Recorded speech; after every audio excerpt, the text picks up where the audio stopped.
Looking forward to the challenge ahead of us. Absolutely. New era for the Liberal Party? Sorry? New era, new direction? Absolutely. Absolutely. You know, we've got to demonstrate that the Liberal Party is listening to the people of Australia and learning. I'm very pleased to be a part of that, and it's time to rebuild and get on with it. Just with your pen, you've talked about, you're very pro-Israel. Some of Susan Ley's detractors in the party are a bit concerned about some of her comments in the past, sort of pro-Palestinian. Do you have any concerns about that, given your views? Look, I've spoken with a number of members of the Jewish community about Susan. I've spoken with Susan about her views around Israel. I think Susan has seen the light on Israel in recent years, and I'm looking forward to working with her in the years ahead. Can your party unite? It was pretty close in there. Can your party get on the same page and unite after this? Absolutely. I mean, one thing the Australian people will not cop is a disunified opposition, and we need to now unite and rebuild. We can't rebuild if we're not united, and I think everybody in that room understands that, and that is exactly what we will do. So you've got a new leader now.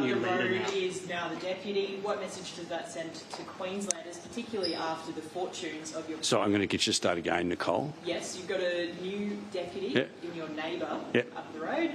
What message does that send to Queenslanders who sent your party a pretty strong message? Yeah, look, Ted is one of the most capable of my colleagues. He's demonstrated his ability for sheer hard work. And Ted is a very intelligent man, an incredibly hard worker, and he will play a very, very important role in helping to rebuild the Liberal Party. That will be assumedly one of his principal jobs as the deputy leader of the Liberal Party, and I think he'll be an outstanding deputy leader. Andrew, now that the leader vote, hang on, guys, hang on. Now that the vote is done and dusted, it's back to work. What do you think priority number one should be? Well, from my perspective, priority number one will be listening to the people of Fisher. I took a bath from a primary vote perspective. I want to understand better why that came about and address it. Is electing a woman for the first time as Liberal Party leader about sending a message to women as well? Is that what you've actively tried to do? Well, Susan was the acting leader. She was the deputy leader. As the leader? She was the acting leader, the deputy leader for the last 3 years. Susan is a woman with 24 years' experience in this place, and I think nothing beats experience in this place. You know where all the bodies are buried, you know the tactics, which is very important in this place. And Susan, she's been here for 24 years. I think that speaks volumes. Sending a message to women, given the Liberal Party has been bleeding the vote. If you're asking me, was that the sole reason? Absolutely not. Absolutely not. We have to appoint people on merit. And the party room decided that Susan was the best person to take us forward. For those seats that, like my own on the Sunshine Coast, that there was a very strong teal challenge. We need to understand better what was attracting people to vote for a teal. I'll be absolutely listening and digging around as to why that happened, but that doesn't take away from the fact that Susan is an exceptional parliamentarian. I think she'll make a great leader. James McGrath, one sneaky extra question, can't help myself. Do you agree with James McGrath that the Liberal Party needs a commission to deal with these sort of deeper issues that the party's facing? Well, a commission has a legal connotation. I think we need to have a very, very detailed examination of what went wrong. I don't think we need a commission tends to suggest like a royal commission.